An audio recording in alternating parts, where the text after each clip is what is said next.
16वीं शताब्दी का औद्योगिक युग एक महत्वपूर्ण मोड़ साबित हुआ, जब कृषि और उद्योग के विकास का आपस में घनिष्ठ संबंध देखा गया। इस युग में कोयला उत्पादन में असाधारण वृद्धि हुई, जो 17,000 टन से बढ़कर 25,000 टन हो गई। यह परिवर्तन शहरों के विकास और जहाज निर्माण के लिए एक नई ऊर्जा का स्रोत बन गया।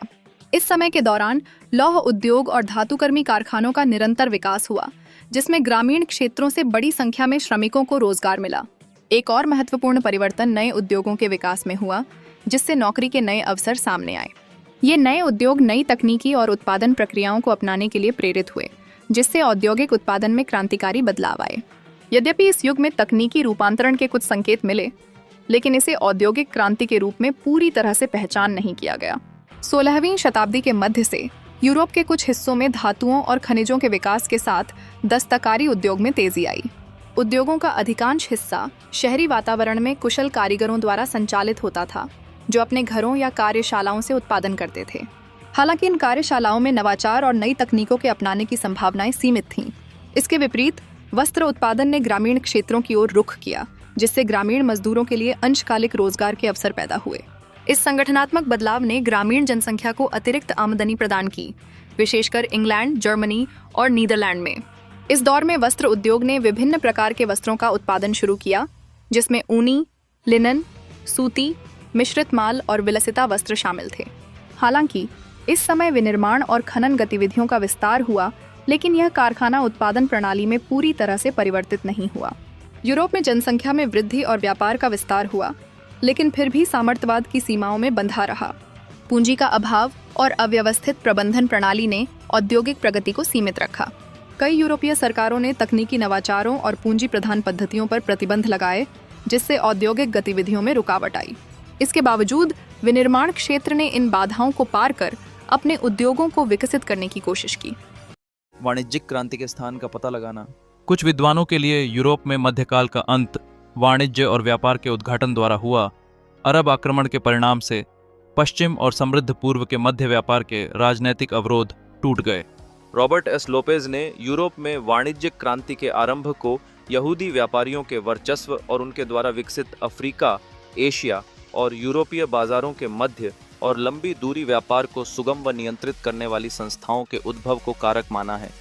उनके शब्दों में 10वीं शताब्दी और 11वीं शताब्दी के आरंभ में लंबी दूरी के व्यापार में न केवल ईसाई देशों में बल्कि इस्लामिक विश्व के बड़े भाग में यहूदी वर्चस्व अंकित था। उनके लेन देन का निरपेक्ष परिमाण उस समय के सीमित अवसरों द्वारा संकुचित था, परंतु संपूर्ण हिस्से में चन का भाग इतना महत्वपूर्ण था कि विदेशी व्यापार के किश का बाइजेंटाइन विदेशी व्यापार विनियमन को अक्सर यहूदी और अन्य व्यापारी से संबोधित किया जाता था, जैसे कि जेंटाइल्स वर्गनातीत अल्पसंख्यक। हाँ, लोपेज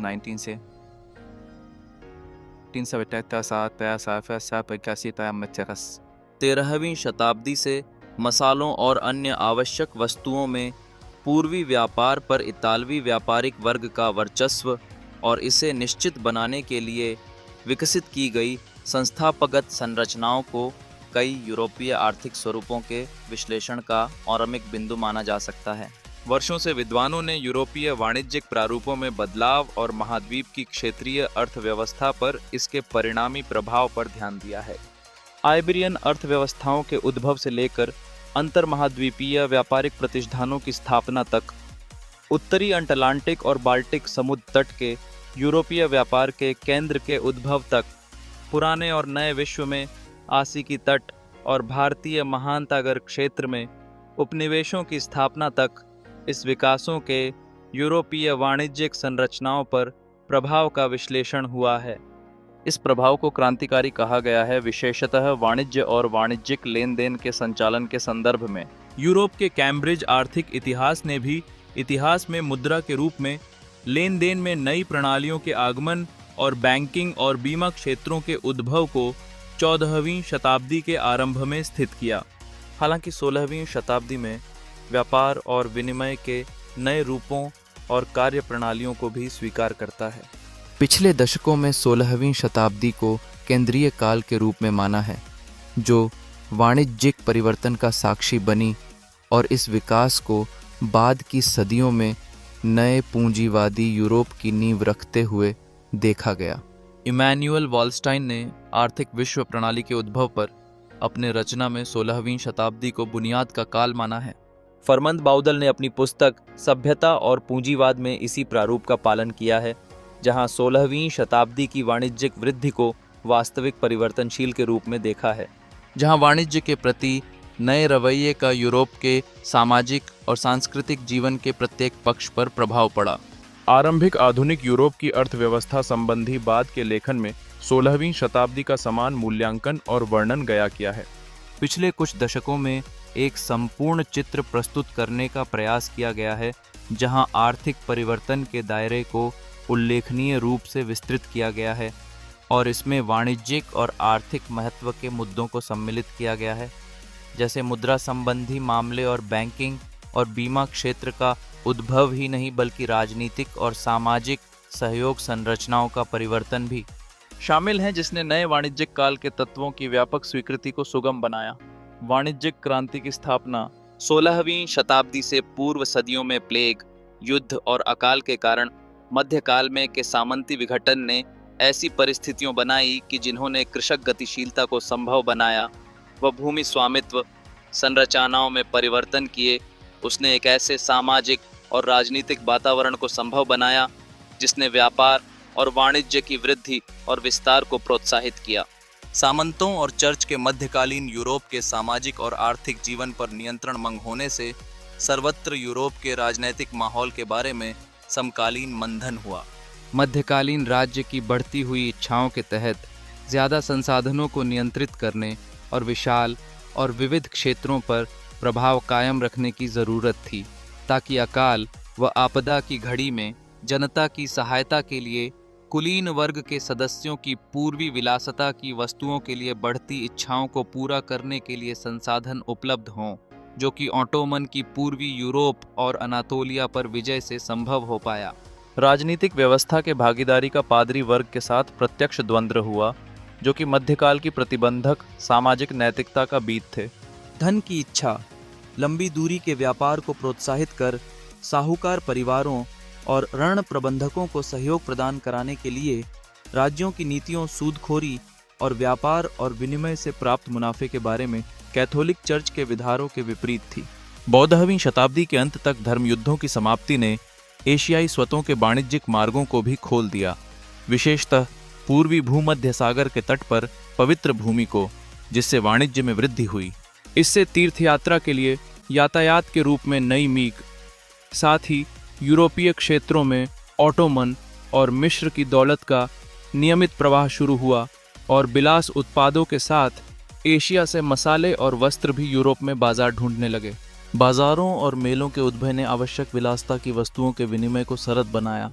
दक्षिणी यूरोप के नए विकसित वाणिज्यिक जीवन की वास्तविकताओं को आंतरिक भागों में पहुंचाया। गुद्धों, राजनीतिक परिस्थितियों के साथ ही साथ भौगोलिक मूल्य वृद्धि और धातु मुद्रा का उद्भव। 16वीं शताब्दी में यूरोप ने आवश्यक वस्तुओं के मूल्यों में अद्भुत वृद्धि देखी। यह मूल्य वृद्धि महत्वपूर्ण प्रतीत होती है जब उसकी पहले की सदियों में प्रचलित मूल्यों से उनकी तुलना की जाए। हालांकि मूल्यों में उतारा पूर्व मूल्यों के 2-3% के भीतर ही रहा, लेकिन यह मौजूदा प्रारंभिक आधुनिक संरचनाओं के टूटने का महत्वपूर्ण कारण था। कुछ विद्वानों ने वस्तुओं की मूल्य वृद्धि या मुद्रास्फीति को इतना पारणकारी माना कि इसने बाद के काल में पूंजीवादी समाज और आर्थिक प्रणाली की नींव रखी। मूल्य कांति संज्ञा का प्रयोग यही दर्शाने करने के लिए किया गया है। वस्तुओं के मूल्यों में वृद्धि से निर्वाह में हुई वृद्धि को सर्वप्रथम अंग्रेजों और फ्रांसीसी स्रोतों में देखा गया। इसमें सम्मिलित वस्तुओं में मूलतः खाद्यान्न विशेषत अनाज था। यह वृद्धि वस्त्रों और धातु उत्पादों जैसी औद्योगिक वस्तुओं के मामले में न्यूनतम थी। दक्षिणी नीदरलैंड्स में मछली, पनीर और अन्य सामुद्रिक और दुग्ध उत्पादों की तुलना में अनाज के दामों में वृद्धि ज्यादा तेज और अत्यधिक थी। 1499 के बीच स्वीडन में मक्खन, लौंग और अन्य विनिमित उत्पादों की तुलना में राई और जी का मूल्य बेहद ज्यादा था। 1500 को बीच इंग्लैंड में मूल्यों में 4 गुना वृद्धि हुई, जबकि मीट, पेशी और धातु के उत्पादों में उसी काल में 2 गुना वृद्धि हुई। 1622-21 के बीच जर्मनी में कुछ स्थानों पर स्थानीय परिस्थितियों से प्रभावित होकर नराई जैसे उत्पादों के मूल्य में 14-16% वृद्धि हुई। फ्रांस में 16वीं शताब्दी के दौरान अनाज के दामों में 10 गुना वृद्धि हुई, जबकि उसी समय में दुग्ध उत्पादों में 8 गुना वृद्धि हुई। अनाज के मूल्यों में सबसे ज्यादा वृद्धि स्पेन में हुई, जही हैमिल्टन के अनुसार 1601-1610 के बीच मूल्य 3 4 गुना बढ़ गए। पिछली सदी के मुकाबले ब्राउन और हीपकिन के अनुसार वाद्यायन के सूचकांक बिंदु मूल्यों में वृद्धि सत्य उच्चतम कोष में थी, उसके बाद इंग्लैंड में। विद्वानों में सामान्यतः मूल्य वृद्धि की शुरुआत के संदर्भ में मतभेद है। कुछ विद्वान इसे अनिवार्य रूप से 16वीं शताब्दी की घटना मानते हैं, वहीं दूसरे इसे 15वीं शताब्दी के कुछ विकारों में खोजते हैं। ब्रिज आर्थिक इतिहास 15 शादी के साय से वस्तुओं के मूल्यों में एक रिगर वृद्धि और प्रवृत्ति देखते हैं, विशेषत कृषि उत्पादों में। यह कहते हैं कि 16वीं शताब्दी में मूल्यों में आकस्मिक वृद्धि के बावजूद हमेशा एक जमुवी प्रवृत्ति थी। उसी प्रकार मूल्यों के उतार चढ़ाव की अवधि के संबंध में भी सामान्य मतभेद हैं।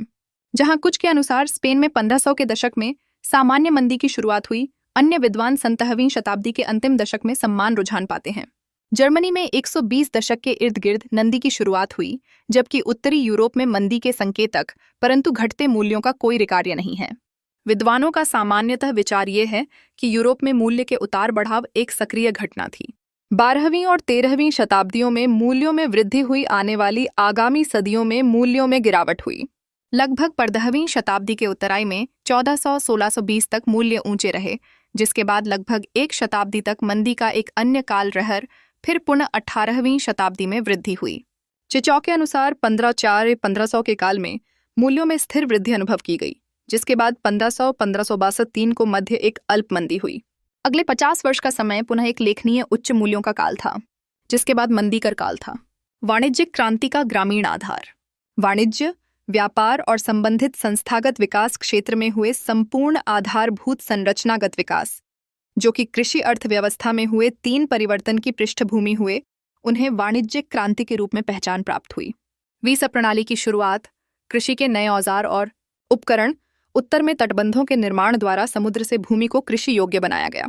इंग्लैंड और फ्रांस में दलदलों की निकासी करे, साथ ही नए विश्व से आए नई फसल का आगमन, इन्होंने यूरोप के विभिन्न क्षेत्रों में कृषि के संगठन और व्यवहार में क्रांति ला दी। हालांकि कृषि और उसके प्रबंधन क्षेत्र में उपर्युक्त परिवर्तन और कई अन्य धीरे धीरे घटित हुए। 14वीं शताब्दी के आरंभ तक संतन और तकनीक स्थिर बनी रही। पादन श्र और कृषकों के भाग पर सामंती स्वामियों का और सामंतीकारी का नियंत्रण और वर्धन बना रहा। चर्च के कानूनों और बाध्यता की सहायता से सामाजिक और राजनीतिक व्यवस्था मूलत सामंती रही। वाणिज्य और आर्थिक रूप यूरोपीय सामाजिक राजनीतिक चेतना के अधीनस्थ थे। 14वीं शताब्दी में हुए जनसांख्यिकीय परिवर्तनों, मूल्य रंग और अन्य महामारियों के साथ ही निरंतर बुद्धि द्वारा मृत्यु से हुए वजन संख्या द्वास ने सामंती संगठन को पतनशील बना दिया। इन घटनाओं ने 14 शती के ज्यादातर भाग में कृषि स्थलों और कृषि उत्पादों के बाजारों को संकुचित किया। 15वीं शताब्दी के अंत में यूरोप के विभिन्न भागों में सर्वत्र दुधात जनति हुई। स्नाने बढ़ती भींग के कारण भूमि पर दबाव बनाया। निम्न उत्पादकता और अधिक भीगने में वृद्धि की जी 15वीं शताब्दी की मूल्य क्रांति का आधार बनी। धीरे धीरे बोई गई प्राय में और कृषि की भगीय बाजारों में परिवर्तन देखे गए। दक्षिण और दक्षिण पूर्व से शुरू होकर पश्चिमी और उत्तरी यूरोप के क्षेत्रों में भी नवाचार बढ़ा। कृषि के संघन और द्वर क्षेत्र में कार्यरत श्रम का प्रसार हुआ और आने वाली कृषि वस्तुओं के बढ़ते मूल्यों ने नवाचार और निवेश को भी प्रेरित किया। बढ़ती हुई जनसंख्या ने आवश्यक वस्तुओं की मांग को बढ़ा दिया, जैसे और अन्य निर्भर कृषक उद्योग जैसे तेल और मदिरा की भी बढ़ी और आवश्यक वस्तुओं की बढ़ती जरूरतों को पूरा करने के लिए मासान और महा बैंकिंग संस्थानों का उद्भव और यूरोपीय बाजारों में पूंजी की उपलब्धता। यूरोपीय ग्रामीण क्षेत्र में वाणिज्य के विस्तार और मुद्रा अर्थव्यवस्था के गहरे प्रवेश से सोना चांदी के प्रवाह पर नियंत्रण और विनियमन करने की आवश्यकता थी और अमेरिका से एशियाई देशों के विशाल भूगोलिक क्षेत्र के विभिन्न बाजारों में वस्तुओं की विनिमय दर पर नियंत्रण कायम रखने की जरूरत थी। समुद्र पार अमरीकी चांदी की खदानों और जमीन से आने वाले विशाल सोना चांदी के प्रवाह ने विनियम का सुगम बनाया और वाणिज्य विनियमन की अपनी समस्याएं उत्पन्न की। लंबी दूरी व्यापार में शामिल निजी व्यापारी परिवारों, विशेषतः जिनका 15वीं शताब्दी से यूरोपीय बाजारों में भारी निवेश था, उन्होंने यूरोपीय बाजारों में बैंकिंग सुविधाओं का प्राथमिक रूप में नवचार किया और उन्हें शुक्त किया। यही आरंभिक व्यापारी बैंकर आरंभिक आधुनिक यूरोपीय अर्थव्यवस्था के उभरते वाणिज्य की रीढ़ की हड्डी बन गए। उन्होंने खोजी समुद्री यात्राओं को समर्थन देकर साथ ही वाणिज्य में कुलीन वर्ग के निवेश का वित्त पोषण भी किया। इतावली बैंकरों वित्त के बेहतर संचालन के लिए ने दोहरी प्रविष्टि वाली बही खाता पद्धति का नवाचार का विकसित किया। 16वीं शताब्दी के अंत में इन व्यापारी बैंकरों का सर्वत्र यूरोपीय बाजारों में उद्भव हुआ। औद्योगिक कार्यों और कृषि संचालन के लिए उनका प्राथमिक निवेशक और सोना चांदी आपूर्तिकर्ताओं के रूप में उद्भव हुआ, जो एक प्रकार से मांग को निर्धारित करते थे और वस्तुओं के उत्पादन और वितरण को नियंत्रित करते थे। जैसे जैसे व्यापार की संचालन ज्यादा जटिल हुआ और युद्धों, संघर्ष, साथ ही सर्वत्र विशाल समुद्र पार क्षेत्रों में उपनिवेशों की स्थापना से जोखिमों में वृद्धि हुई, वैसे ही इन व्यापारी बैंकरों का महत्व बढ़ गया। इंग्लैंड, फ्रांस, हॉलैंड, लैंड्रस, इटली और जर्मनी के बहुत से शहरों ने इन व्यापारी बैंकरों का उद्भव देखा। यद्यपि आधुनिक रूप से बड़े स्तर पर परिचालन वाले बैंकों की स्थापना 17वीं शताब्दी की घटना रही। आइबेरियन राज्यों के इन आरंभिक उद्यमों का सहयोग करने वाले महत्वपूर्ण साहूकार परिवारों में इटली स्थित जेनोआ, वेनिस और लॉरेंस के व्यापारिक बैंकरों घराने थे। लॉरेंस का मेडिसी घराना इटली के बैंकिंग घरानों में से सबसे प्रख्यात था। 15वीं शताब्दी के अंत और 16वीं शताब्दी में जर्मेनिक राज्यों जैसे कि ओम्सबंग ने भी व्यापारी प्रसार और स्थानीय बैंकिंग परिवारों का उद्भव देखा। फुग्गर इनमें सबसे प्रख्यात थे। मान प्रारंभिक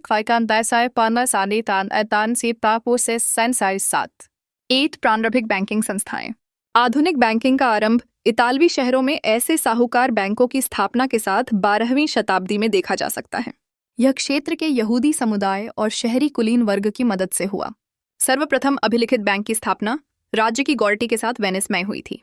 1407 में जेनोआ के बैंक के उद्घाटन तक यह क्षेत्र का एकमात्र कार्यवाहित बैंक था। इटली में आगामी काल में मेडिसी सबसे शक्तिशाली बैंकिंग घराने के रूप में उभरा। मेडिसी लोरेस शहर का बैंकिंग घराना था जिसने 1892 में अपना प्रचालन आरंभ किया और 1425 CE तक चालू रखा। इन प्रारंभिक बैंकों की स्थापना का प्राथमिक कारण आरंभिक धर्मयुद्धों को कोष प्रदान करना था। साथ ही साथ पवित्र भूमि जाने वाले यात्रियों और पश्चिमी एशिया के बाजारों के व्यापारियों को सोना चांदी की आपूर्ति करना भी था। 1408 CE में वेनेशियन मॉडल पर आधारित तौला के कांची विनिमय सूची पर आधारित यूरोप का पहला बैंक बार्सिलोना, स्पेन में खुला। यूरोप में बैंकिंग कार्यवाही यहूदियों के एक क्षेत्र से दूसरे क्षेत्र में प्रवासन के कारण हुई। नई वस्तुओं की बढ़ती हुई मांगों के साथ ही साथ यूरोपीय ग्रामीण क्षेत्रों और शहर के गहरे मुद्रीकरण से इस सदी के दौरान विनिमय कार्यवाही बेहद जटिल हो गई, जिस कारण बड़े बैंकों की आवश्यकता महसूस की गई। निजी और सार्वजनिक बैंकों की कार्यवाही और कार्यक्षेत्र में क्रमशः सीमांकन आ गया। प्रारंभिक सार्वजनिक बैंक जेनोआ और बार्सिलोना में स्थापित किए गए।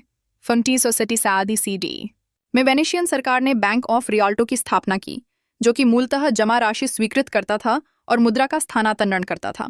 इसी प्रकार के बैंकों की स्थापना मिलान 1593, एम्स्टर्डम 1609, हैम्बर्ग 1619 और न्यूरेनबर्ग 1621 में हुई। नए विकासशील वाणिज्यिक बाजारों के लिए उत्तरी यूरोप और जर्मन क्षेत्र केंद्रीय बने रहे, जहां परिष्कृत विनिमय उपकरणों की आवश्यकता थी। यद्यपि यह सार्वजनिक बैंक स्वयं की केवल सोना चांदी के संचय में शामिल थे और उसे एक जगह से दूसरे स्थानांतरित करने का कार्य करने थे, अतः इसने विनिमय को सुगम बनाया। इसका मूल कारण 17वीं शताब्दी के आरंभ तक ब्याज और अन्य गतिविधियों से मुनाफाखोरी के विरुद्ध चर्च के आज्ञापत्रों का प्रबल प्रभाव था। 1772 लॉरेंस के मेडिसी घराने का लॉरेंस शहर के वाणिज्य के साथ ही इटली के दक्षिणी और पूर्वी भागों पर भी उल्लेखनीय प्रभाव और नियंत्रण था। यह मेडिसी असल में टस्कनी के म्यूगेल्लो क्षेत्र से थे। इस परिवार ने वाणिज्य और बैंकिंग में अपने रुझान को विविध करके समृद्धि प्राप्त की। इनकी आरंभिक संपत्ति वस्त्र व्यापार और लॉरेंस के ऊनी श्रेणी के साथ अतः क्रिया से उत्पन्न हुई। 15वीं शताब्दी के अंत तक मेडिसी घराना राजाओं, राजकुमारी, व्यापारियों, यहाँ तक कि रोमन कैथोलिक चर्च और उससे संबंधित संस्थाओं के बैंकर और सोना चांदी के आपूर्तिकर्ता बन गए थे। वह उल्लेखनीय रूप से लॉरेंस की राजनीति में शामिल थे और बाद में उन्होंने यूरोप के प्रमुख दरबारों से संबंध स्थापित कर लिए थे।